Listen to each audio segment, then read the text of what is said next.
Welcome to Prachi academy YouTube channel. आशा करते हैं कि आपकी पढ़ाई लिखाई अच्छी चल रही है, साथ ही साथ आप बोर्ड एग्जाम की भी तैयारी जोर शोर से कर रहे होंगे।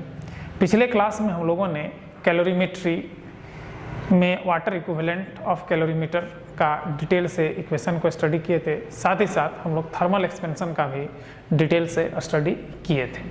उस क्लास में आप सभी स्टूडेंट्स का बहुत सारा प्यार मिला, उसके लिए सभी स्टूडेंट को थैंक्स। और जो स्टूडेंट इस चैनल में नए हैं, चैनल को सपोर्ट करने के लिए चैनल को सब्सक्राइब और वीडियो को लाइक कर दीजिए। तो जो पिछले क्लास हम लोग लिए थर्मल एक्सपेंशन की हीट एंड टेम्परेचर चैप्टर का, जो वाटर इक्विवेलेंट ऑफ कैलोरीमेट्री और थर्मल एक्सपेंशन, ये आप लोग का लास्ट टॉपिक था मेरे भाई। अब जो आप लोग का आईसीएससी का फिजिक्स में जो नेक्स्ट चैप्टर आता है वो हमारा वर्क पावर एंड एनर्जी आता है, वर्क एनर्जी एंड पावर। तो वर्क एनर्जी पावर का जो चैप्टर है इसको हम लोग स्टार्ट करने जा रहे हैं। तो इसमें जो वर्क का अगर डेफिनेशन दिया देखा जाए तो सिंपली भाषा में कह सकते हैं कि इस चीज को समझ लीजिएगा कि कोई भी ऑब्जेक्ट, जैसे ये पेन है, ठीक है, इस पेन को यहाँ से फोर्स लगा करके यहाँ पहुंचा दिए, ठीक है, तो एक डिस्प्लेसमेंट हो रहा है फोर्स के साथ। तो product of force and displacement is called work done. अब सिंपल सी भाषा में एक बात बताते हैं कि एक पत्थर ले लीजिए 20 kg का, ठीक है, मथवा पे इसे रख लीजिए, रख लिए हैं 2 घंटा तक रख लिए हैं, उसके बाद उसको माथा से उतार करके फिर जहां का तहां ही रख दिए, तो डिस्प्लेसमेंट हो गया 0। इस कंडीशन में कोई वर्क डन नहीं होगा, क्योंकि वर्क डन जो होता है 2 फैक्टर पे डिपेंड करता है। फर्स्ट फैक्टर है फोर्स और सेकंड फैक्टर है डिस्प्लेसमेंट। ध्यान दीजिएगा, यहाँ पे लिखे हुए देख लीजिए, work done depending factor of work done, it is depend 2 factors, the magnitude of force applied, यानी कि जो फोर्स हम अप्लाइड करेंगे ऑब्जेक्ट पे उसी पे डिपेंड करता है। और सेकंड थिंग्स क्या है, the displacement produced by the force, उस फोर्स से जो डिस्प्लेसमेंट प्रोड्यूस्ड होगा उस पर डिपेंड करेगा। तो सिंपल सा बात है मेरे भाई कि 20 kg का पत्थर मथवा पे ढो लिए हैं और खड़ा है, हिलवे नहीं कर रहे हैं, ठीक है, और कुछ देर के बाद उतार करके उसको जहां का तहीं रख दिए, तो डिस्प्लेसमेंट क्या हो जाएगा, हमारा 0 हो जाएगा। तो इस कंडीशन में हमारा वर्क डन क्या होगा, 0 आएगा। मतलब मान लीजिए कि ऐसा एक जिगजैग पाथ है, यहां से स्टार्ट किए ऐसा ऐसा ऐसा ऐसा घूम करके जहां का तहां ही पहुंच गए, ठीक है, तो उस कंडीशन में इनिशियल और फाइनल स्टेज क्या है, इसी पॉइंट पे आ रहा है हमारा। तो इसी पॉइंट पे अगर आएगा तो हमारा डिस्प्लेसमेंट तो क्या होगा, 0 होगा। फोर्स तो है मेरे भाई, लेकिन डिस्प्लेसमेंट 0 है। तो बिना डिस्प्लेसमेंट का वर्क डन निकालना मुश्किल है। मतलब वर्क डन के लिए डिस्प्लेसमेंट जरूरी है, मतलब कि एनर्जी तो कंज्यूम हो रहा है लेकिन वर्क डन नहीं हो रहा है यहाँ पे, ठीक है।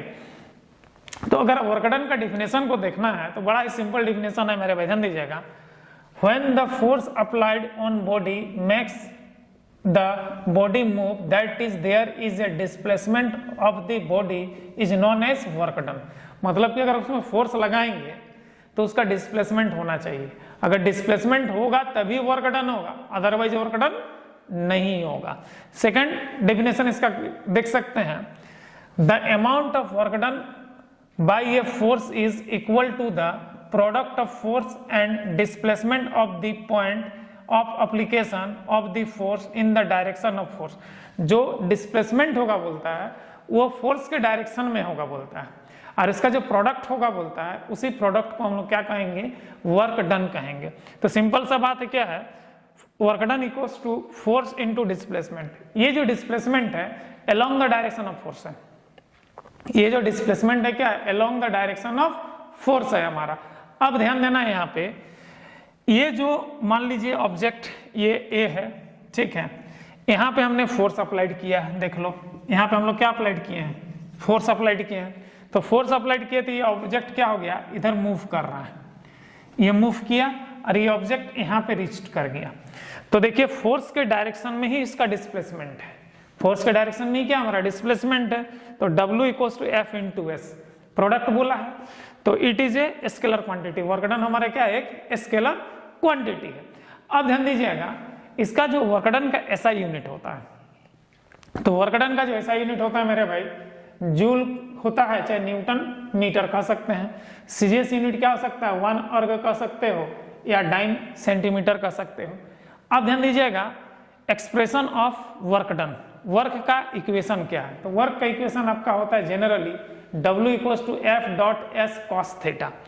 अब ये इक्वेशन कैसे आता है इसके बारे में आपको डिटेल से आपको हम बताते हैं, यहाँ पर समझिएगा। यहाँ पे तो केस 1 की अगर बात करें, by finding the component of displacement, पहले डिस्प्लेसमेंट का कंपोनेंट निकालना है अलोंग द फोर्स, किसके डायरेक्शन में, फोर्स के डायरेक्शन में।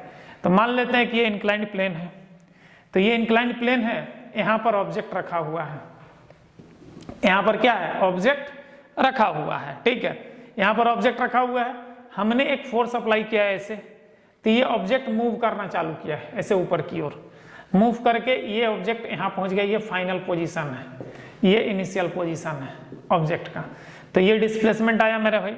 तो फोर्स तो हमारा हॉरिजॉन्टल प्लेन के डायरेक्शन में है और डिस्प्लेसमेंट क्या हमारा इस डायरेक्शन में है। डेफिनेशन क्या कहा है, displacement along the direction of force, मतलब हमको ये डिस्प्लेसमेंट चाहिए। देखिए यहाँ से परपेंडिकुलर खींचे है ना, तो हमको ये डिस्प्लेसमेंट चाहिए, क्योंकि वर्क डन में क्या कह रहा है कि डिस्प्लेसमेंट जो होगा अलोंग द फोर्स, फोर्स का डायरेक्शन में आना चाहिए। तो फोर्स का डायरेक्शन ये है और डिस्प्लेसमेंट का डायरेक्शन हमारा इंक्लाइंड प्लेन में ये है। तो अगर हम लोग इसको करेंगे तो ये अगर एक देखिए राइट एंगल क्या है, राइट एंगल ट्राइंगल बन रहा है, यहाँ पे 90 डिग्री बन रहा है, तो ये आपका हाइपोटेनियस होगा। तो बेस बटा हाइपोटेनियस क्या होता है, कॉस थीटा होता है। मतलब यहाँ पे लिख सकते हैं, ध्यान दीजिएगा, मान लीजिए इस पोजीशन को आप ए मान लेते हैं, इसको बी मान लेते हैं, इसको सी मान लेते हैं, तो ट्राइंगल एबीसी में क्या होगा, ए बी बटा ए C equals to cos theta, ये इंक्लाइन प्लेन का एंगल है, तो हमारा ए बी निकालना है, ए सी का वैल्यू क्या है, एस दिया हुआ है, तो A B by S equals to cos theta, तो ए बी इक्वल्स टू क्या होगा, एस कॉस थीटा आएगा। आ गया। तो एक्चुअली में प्रोडक्ट फोर्स क्या है, एफ है, और डिस्प्लेसमेंट क्या है हमारा, ए बी है यहाँ पे। तो ए बी का वैल्यू क्या है मेरे भाई, कॉस थीटा आया हुआ है, ए बी का वैल्यू कॉस थीटा आया है ना, तो डब्ल्यू बराबर वर्क डन क्या है हमारा, डब्ल्यू, यहाँ एफ नहीं होगा मेरे भाई, डब्ल्यू होगा। तो डब्ल्यू बराबर F dot S cos theta, ये इक्वेशन आ जाएगा। ये केस 1 हो गया। क्या है, by finding the component of displacement along the force. Case 2 क्या कर रहा है, by finding the component of force, force का कंपोनेंट निकालना है अलोंग द डिस्प्लेसमेंट, डिस्प्लेसमेंट के अलोंग में निकालना है। तो सेम फिगर आपको बना दी है, देख लीजिए, फोर्स ये है, डिस्प्लेसमेंट ये है, इसमें कोई चेंजिंग नहीं है हमारा। अब देखिए डिस्प्लेसमेंट के अलोंग निकालना है, तो डिस्प्लेसमेंट इस डायरेक्शन में, तो फोर्स हमको इस डायरेक्शन में निकालना होगा। तो हमने क्या किया, इस इंक्लाइंड प्लेन को आगे वर्चुअली आगे बढ़ाया, ये हॉरिजॉन्टल प्लेन के इधर ऐसे बढ़ा दिया, और यहाँ पर हमने 90 डिग्री बना दिया, यहाँ पर हमने 90 डिग्री बनाया, ठीक है। तो भाई देखिए, इसको हम लोग ए मान लेते हैं, इसको बी मान लेते हैं, इस पॉइंट को सी मान लेते हैं। तो फिर से हमारा क्या होगा, A B by A C equals to क्या होगा, कॉस थीटा होगा। तो ए सी का वैल्यू क्या है, एफ है हमारा, तो A B by F equals to cos theta, तो A B equals to F cos theta आ जाएगा, ठीक है।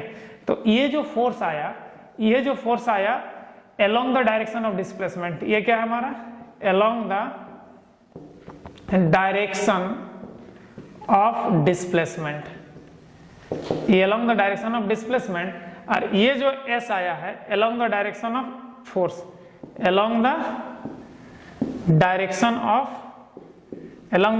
of क्या है हमारा, फोर्स है, ये फोर्स के डायरेक्शन में, क्लियर है। तो यहाँ पर हमारा फोर्स जो आया वो एफ कोस थीटा के बराबर आया, इक्वल आया हमारा, ठीक है।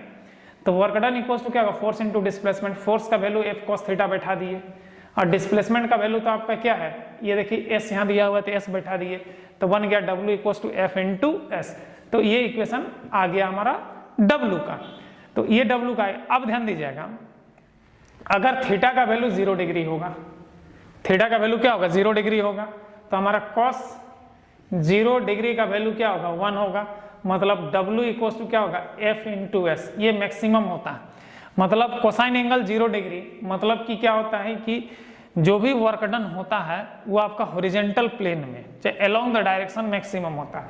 अगर थीटा का वैल्यू होगा 90 डिग्री होगा, थीटा का वैल्यू क्या होगा, 90 डिग्री होगा, मतलब force perpendicular to displacement, force और डिस्प्लेसमेंट क्या है, अगर परपेंडिकुलर है तो उस कंडीशन में W इक्वल्स टू 0 आ जाएगा, क्योंकि हमारा cos 90 डिग्री का वैल्यू क्या होता है, 0 होता है, 0 से मल्टीप्लाई होगा तो क्या होगा, जीरो हो जाएगा। मतलब यदि वर्क डन की बात करें तो अगर फोर्स, ध्यान दीजिएगा, फोर्स पैरेलल है डिस्प्लेसमेंट का तो वर्क क्या होगा, मैक्स होगा।